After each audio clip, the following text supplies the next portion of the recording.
hỡi các đại nghĩa sĩ tân dân chủ, hỡi các anh chị em máu thịt Việt Nam, chúng ta do dân tộc mà hình thành, vì dân chúng mà đấu tranh. Đứng dậy này, tuyên cho đến mãi mãi muôn muôn về sau, là màu mỡ cho đất đai, là kết tụ của tiếng Việt, là tự hào, là di sản cho con cháu. Tinh và hồn luôn luôn cùng sông núi, sống thì phải cho lẫm liệt, mà thác cũng phải đáng tự hào, bất khuất và hùng anh.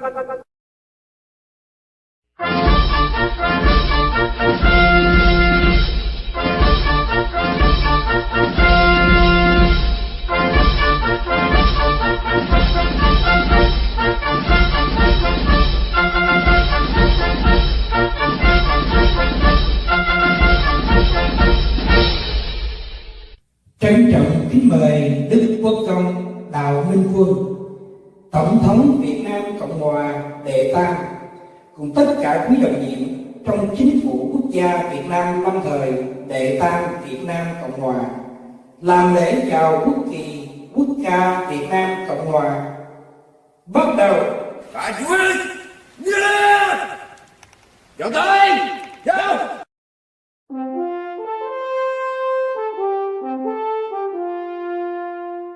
Này công dân ơi, đứng lên đáp lời sông núi, đồng lòng cùng đi hy sinh tiếc gì hơn sao, vì tương lai quốc dân cùng sống và khói tên, làm sao cho núi sông từ nay luôn vững bền, cho thấy phơi trên gương dao.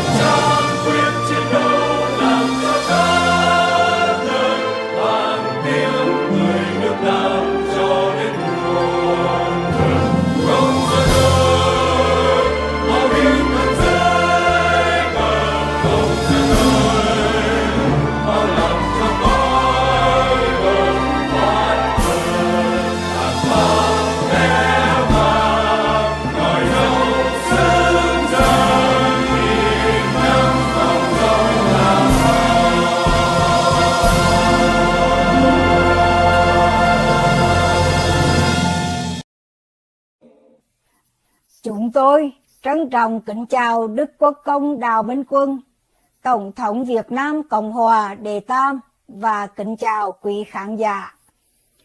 Trân trọng kính mời Đức Quốc Công và quý vị cùng chúng tôi nghiêm trang dâng lời cầu nguyện.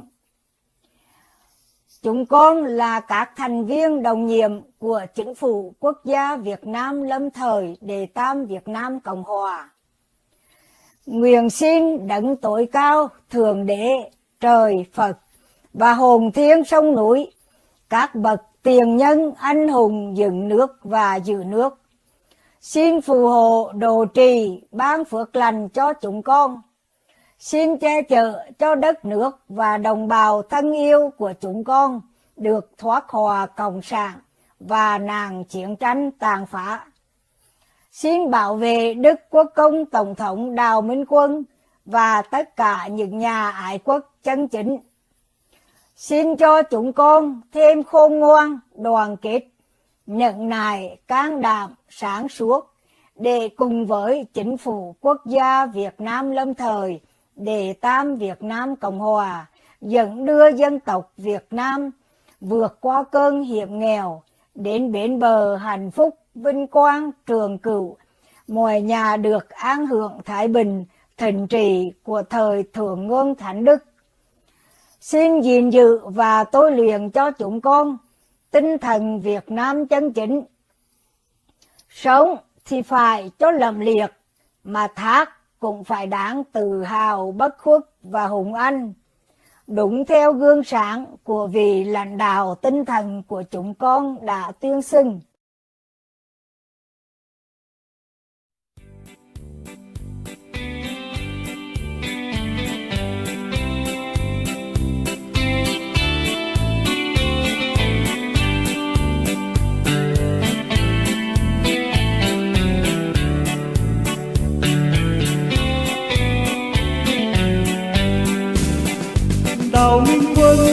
anh hùng cứu nguy dân Việt, quên thân mình ngày ngày chung lo việc nước. Một lời thề vì dân chiến đấu, không ngại ngùng vì nước hy sinh cho muôn đời tổ quốc quang vinh. Việt Nam đào minh quân, dân đang chờ ngày vui no ấm, xóa tan bao nỗi lầm than. Việt Nam đào minh quân, xây cơ đồ hồn thiên sông núi, ánh dương lên soi sáng khắp địa cầu.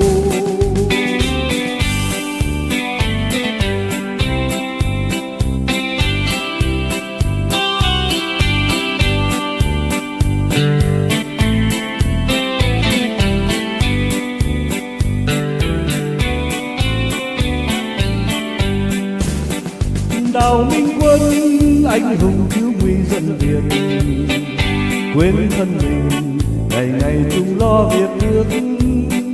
Một lời thề vì dân chiến đấu, không ngại ngùng vì nước hy sinh cho muôn đời tổ quốc quang vinh.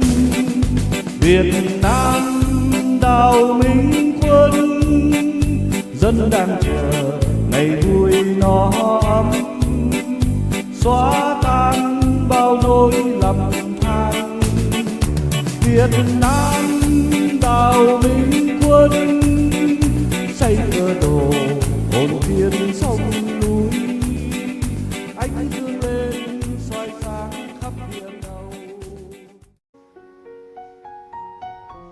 Từ ngày 16 tháng 12 năm 1991, Đức Quốc Công Đào Minh Quân thực sự bước ra vũ đài chính trị để lãnh đạo người yêu nước Việt Nam trên toàn thế giới, đối đầu trực diện với Cộng sản, đòi lại quyền làm chủ hợp pháp của đất nước cho người dân Việt Nam. Cộng sản đã cố gắng để bưng bít tất cả những thông tin về Ngài hay về các hoạt động của chính phủ quốc gia Việt Nam lâm thời do Ngài lãnh đạo. Tuy nhiên, dưới con mắt quốc tế, nhất là ở những nước tự do dân chủ như Hoa Kỳ, thì chúng không làm được điều đó. Ở đó, tên tuổi của Đức Quốc Công Đào Minh Quân là một điểm sáng chói lọi, là niềm hy vọng duy nhất cho Việt Nam và cho một thế giới hòa bình, không cộng sản. Trong chương trình hôm nay, chúng tôi sẽ chuyển đến quý vị những video trực tiếp do người nước ngoài thực hiện và lời phát biểu của các quan chức cao cấp của Hoa Kỳ về Đức Quốc Công Tổng thống Đào Minh Quân. Ký giả Donald Ortega đã quan sát các sự kiện của phong trào Việt Nam Tân Dân Chủ, đứng ra tổ chức triệu tập Hội nghị Dân Chủ Đoàn kết ngày 21 tháng 10 năm 1990 tại quận Cam, Nam Cali để thành lập Chính phủ Quốc gia Việt Nam lâm thời cho đến khi Đức Quốc Công chấp nhận trọng nhiệm Thủ tướng Chính phủ. Trong phóng sự Việt History, ký giả Ortega đã kết thúc phóng sự bằng lời bình rất sâu sắc.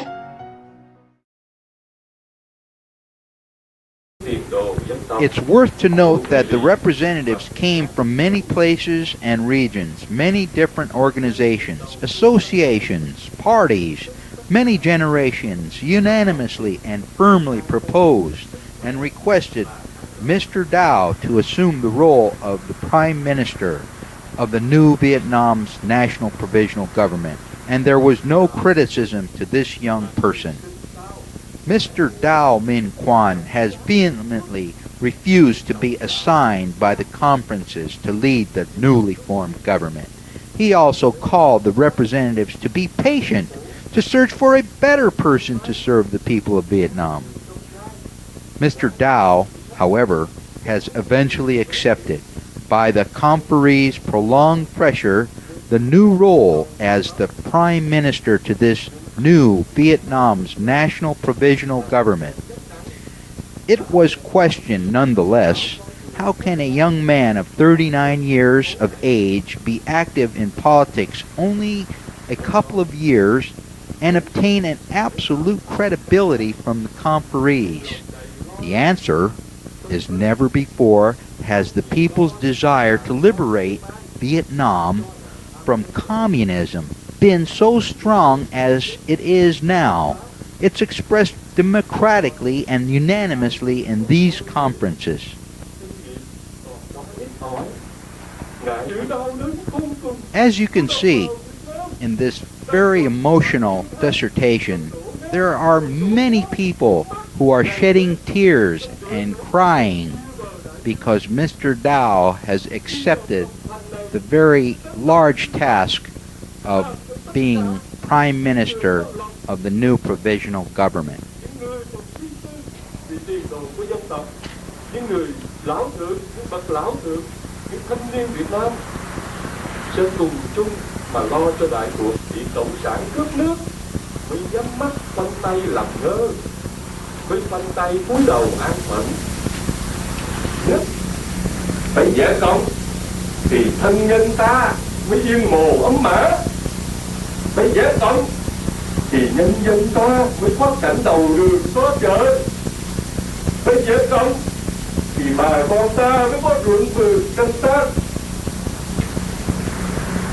phải giải cộng thì chương hữu ta mới thoát khỏi buồn rông tù tội nhục nhã, phải giải cộng thì mới cứu được đồng bào ta trong các trại tị nạn, không biết đi về đâu, chỉ chờ mong từng giờ từng ngày, mong khi đất nước thoát công cùng cộng việc để được trở về quê hương nơi chôn nhau cất súng.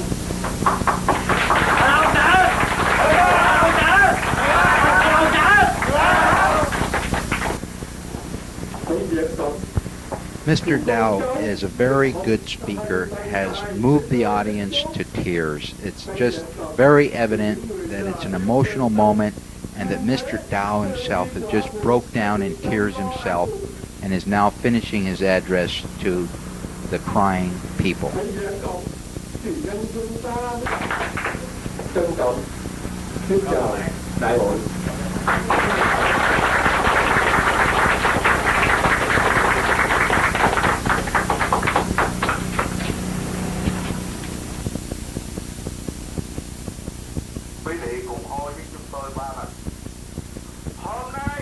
Finally, the crowd stands up and all swear to stand behind this fine young man and to fight the communists to the end and victory for the Vietnamese people and to provide further guidance for the provisional government.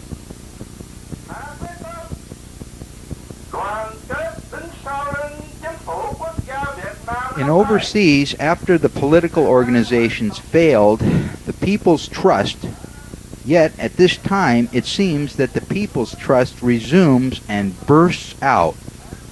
The country of Vietnam is waiting for something from this young person.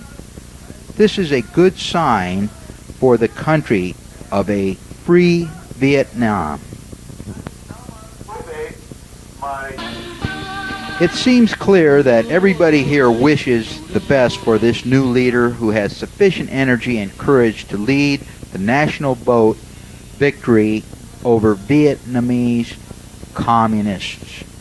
This is Don Ortega reporting.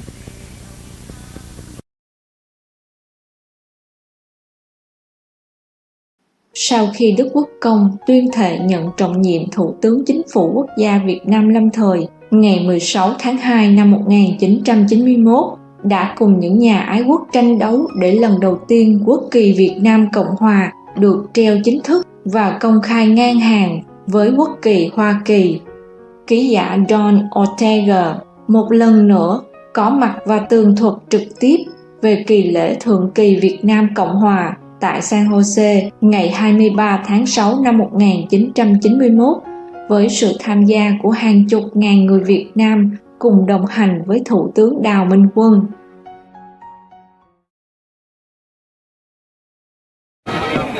I've never seen a crowd like this before.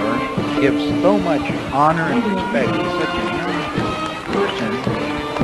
It seems like as if even President Bush wouldn't get this kind of admiration from such a large number of people. And it seems very evident that Mr. Quan has a large entourage here of leaders who very much are honored and are honoring him today in the hot sun here in San Jose. Today, the flag monument ceremony of 40 organizations all over the world invite Mr. Dow as the Prime Minister of the Provisional National Government of Vietnam. After 15 years, this is the first time the people of Vietnam are happy once again, and they honor Mr. Dow Minh Quan as truly the new leader. They use the traditional garb of the ancient Vietnam culture to welcome Mr. Dow Minh Quan as the flag monument celebration. And one mention over here is that the former president of Vietnam, Mr. Vinh Van Thieu, and General Nguyen Cao Khai and General Nguyen Khan have not appeared in public for this celebration, which means they are ashamed and have chosen to remain in silence for this momentous occasion. This also means they have no more support from the Vietnam people since the time they have a new leader, Mr. Dow Minh Quan. It's clear now to me that the political situation has changed to favor a new leader in Vietnam.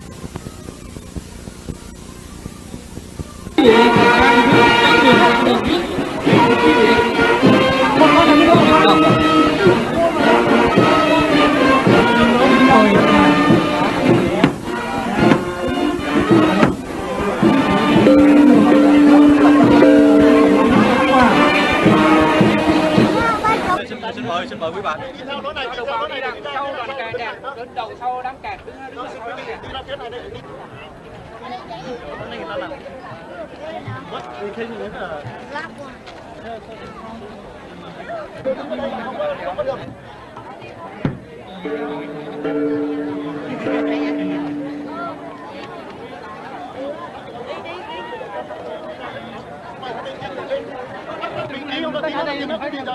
Ồ, đeo những hai cái rồi. Lấy cái đi chứ. Không phải không? Làm cho anh.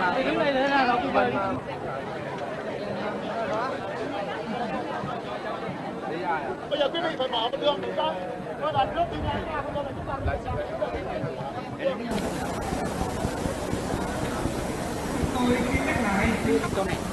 It's clear now that the political situation has changed to favor a new leader in Vietnam. And apparently the situation seems here very evident that Mr. Dow Minh Quan has been selected by this great group of people to be the new Prime Minister of Vietnam.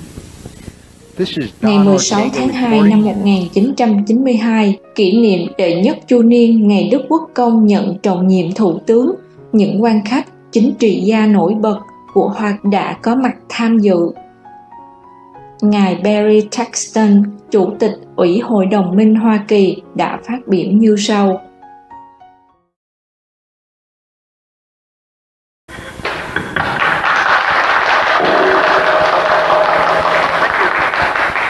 Good afternoon, ladies and gentlemen. It is indeed a pleasure to be here today, and I must say I am very proud to be associated with the Vietnam Thanh Đàn Chu and with our Prime Minister, Dow Minh Quan. Today is a special occasion, and as I can see by all the faces, everybody is very attentive and very proud to be here. The Vietnam Thanh Đàn Chu, a common cause, a common goal to gain freedom and the right to live and prosper in Vietnam. The freedom of choice and the pursuit of happiness. These are all our basic rights, our basic needs. We've been hurt in the past years, now it's time for a change. Communism, the disease of the world, communism, the disease of Vietnam, must be destroyed, must be finished forever.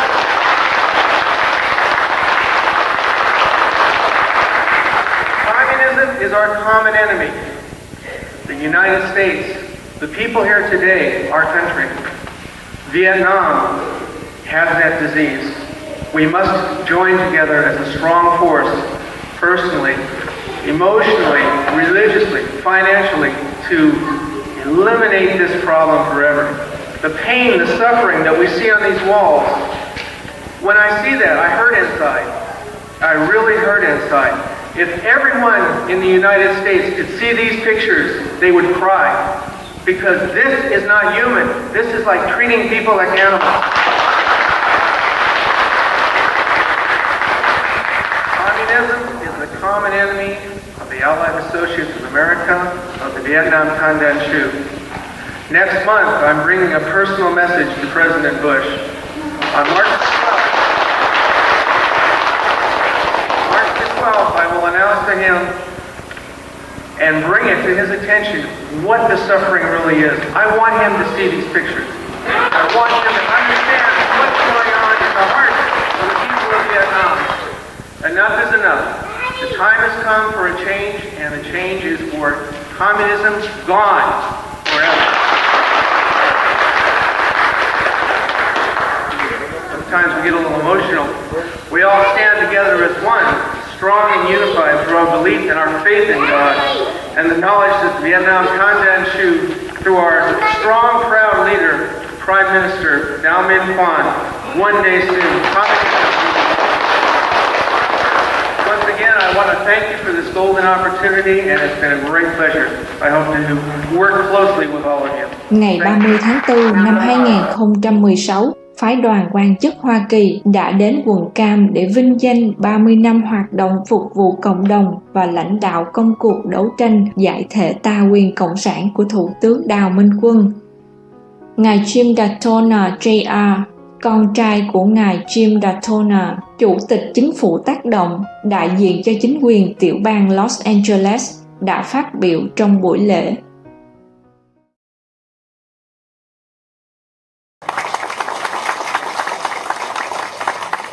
I'm here on behalf of the City of Los Angeles to honor and recognize the Honorable Prime Minister for the incredible efforts he has made for the Vietnamese community here in the United States and also abroad throughout the world. We also want to recognize the amazing work he has done in the business community to create jobs, to create economic investment here in this country.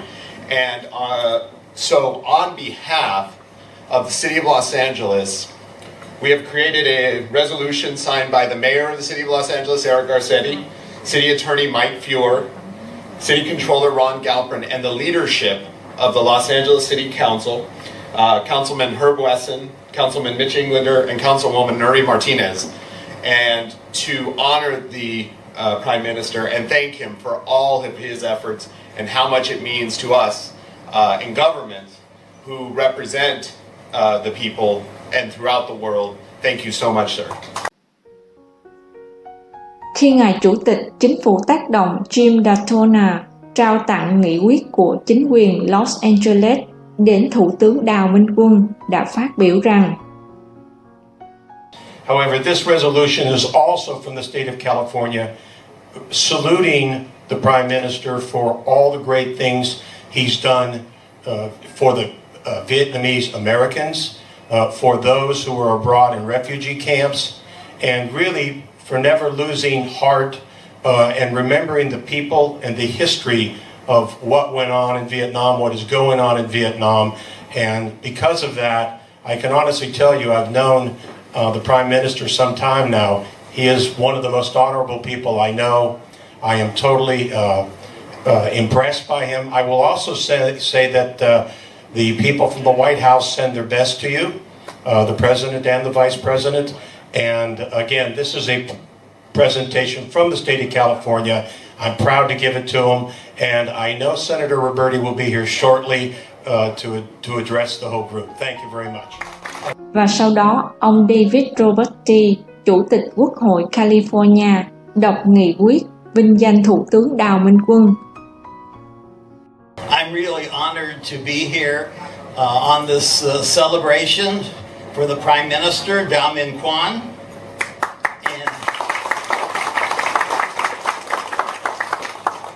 And it is important for all of us to speak to groups who want to keep freedom alive. And that's what you are doing with your government and with your Vietnamese community in California.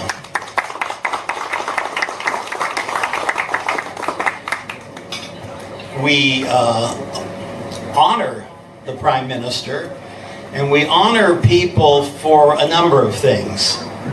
We honor them for courage. And Prime Minister, I was impressed to read your background, where you were a leader of political warfare. You were a leader of the Black Tigers. You are a very brave man for all that you believe in.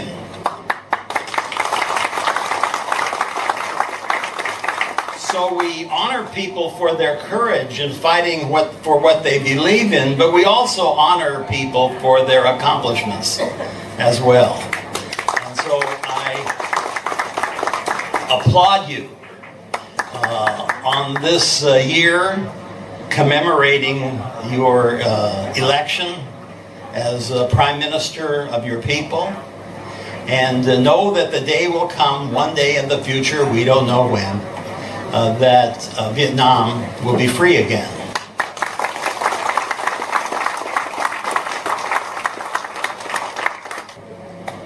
So I say that because your group is very important, not only for all the work you do, but because you keep hope alive.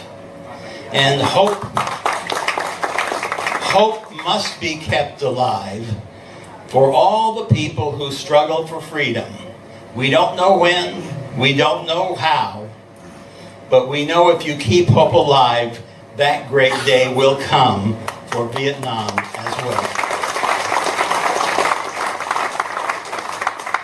So I'm proud to have been asked to present this resolution in honor of the Prime Minister, and to say that I am truly impressed by a man who has reached the heights among his people, as you have, Mr. Prime Minister,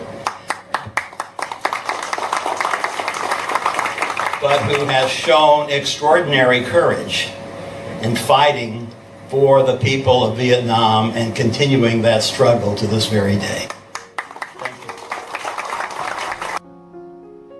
Quý vị và các bạn vừa nghe những vị quan chức cao cấp có quyền lực rất lớn của nước Mỹ trực tiếp đưa ra lời nhận định của họ về Đức Quốc Công.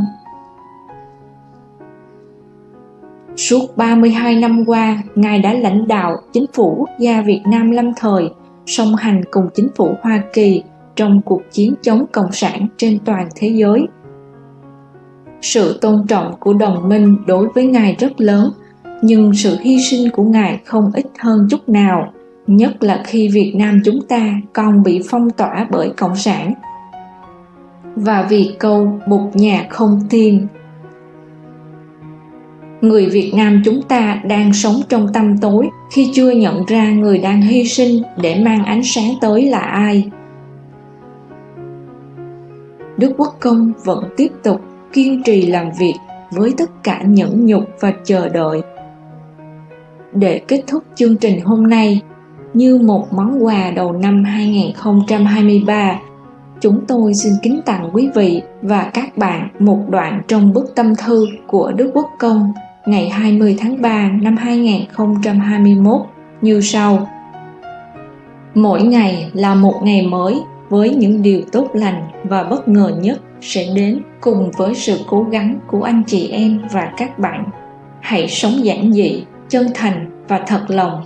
Những gì đã qua là vốn sống, không có điều gì mất đi mà không mang lại điều mới mẻ, bổ ích hơn. Nếu chúng ta chưa tìm thấy, hãy tĩnh lặng, suy nghĩ sâu sắc để nhận ra. Những gì cho đi từ trái tim sẽ nhận lại từ trái tim. Không chỉ cầu mong hay mơ ước mà hãy hành động. Cuộc sống luôn có luật nhân quả, sẽ luôn công bằng, có trước, có sau với tất cả mọi người. Chính chúng ta mới làm chủ chính mình. Chính chúng ta mới hiểu được mình là ai. Điều gì có thể làm được thì nên làm, không cần bi quan, vì chẳng giúp được gì thêm. Hãy lạc quan và tự tin, chúng ta là những người hữu thần. Hãy nhớ cầu nguyện và tin vào sự nhiệm màu. Điều kỳ diệu của sức mạnh tâm linh hướng thượng sẽ đến với những ai thành khẩn. Một ngày mới, hạnh phúc mới đang đến. Lòng tôi luôn hướng về anh chị em và các cháu. Trân trọng và thân mến, Đào Minh Quân.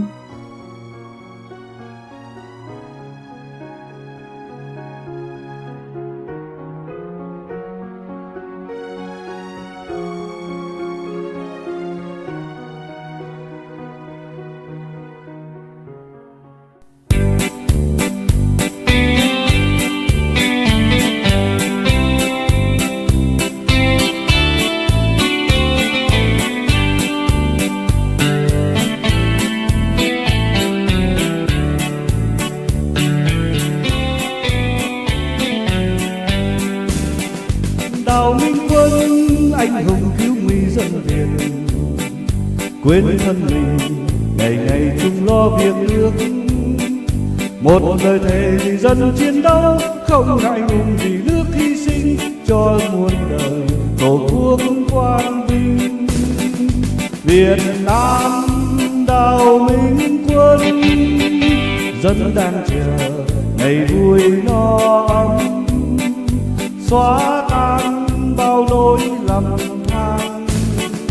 Việt Nam Đào Minh Quân, xây cơ đồ hồn thiên sông núi, ánh dương lên soi sáng khắp địa cầu.